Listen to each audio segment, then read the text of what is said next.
Ice کی وجہ سے لوگوں کے سب سے زیادہ افیکٹ ذہنی ہوتا ہے۔ اب آئس کی وجہ سے ذہنی افیکٹ کیا ہوتا ہے، موسٹلی لوگوں کو سمجھ نہیں آتی کہ یہ کیا ہے۔ اسے عام سوسائٹی میں اس وقت نیگیٹیوٹی کہا جاتی ہے کہ بندہ نیگیٹیو ہو گیا آئس پی کے، لیکن سائنس یا سائیکالوجی کے اکارڈنگ وہ سائیکوسس میں چلا جاتا ہے۔ سائیکوسس عام زبان میں اگر بتاؤں تو ایب نارملٹی ہے، ایب نارملٹی کے سائن ہے، یا سمجھے کہ ان کے علامات آنا شروع ہو گئے۔ اب یہ ایب نارملٹی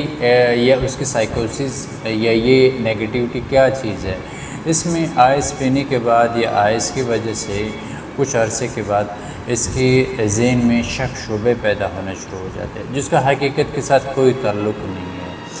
وہ ایسے شک کرتا ہے کہ اگر وہ میرڈ ہے تو اپنی وائف پہ شک کرے گا، نہیں تو اپنے بہن بھائیوں ارد گرد لوگوں کے اوپر وہ شک شبہ کرنا شروع ہو جائے گا۔ شک کے پیچھے کوئی بنیاد، کوئی وجہ نہیں ہوگی، لیکن شک ایسا ہوگا کہ اس کی بلیف کے حد تک ہوگا، مطلب یہ فالس بلیف اس کا ہوگا۔ دوسری چیزیں اس کو چیزیں نظر آنا شروع ہو جاتی ہے، چیزیں جس کا حقیقت کے ساتھ کوئی تعلق نہیں ہے، اسے ہیلوسینیشنز کہتے ہیں، آڈیٹری ہیلوسینیشنز اس کو آنا شروع ہو جائے گی۔ اس طرح سے آوازیں آنا شروع ہو جائے گی،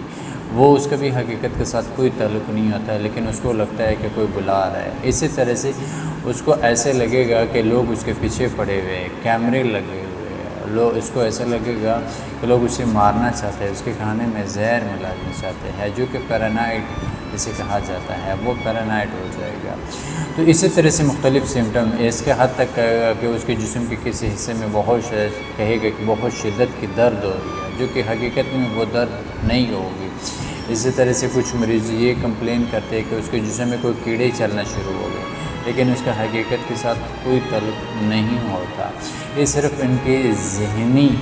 خرابی ہے، یا آئس کی وجہ سے ان کی ذہن خراب ہو جاتا ہے، جس کا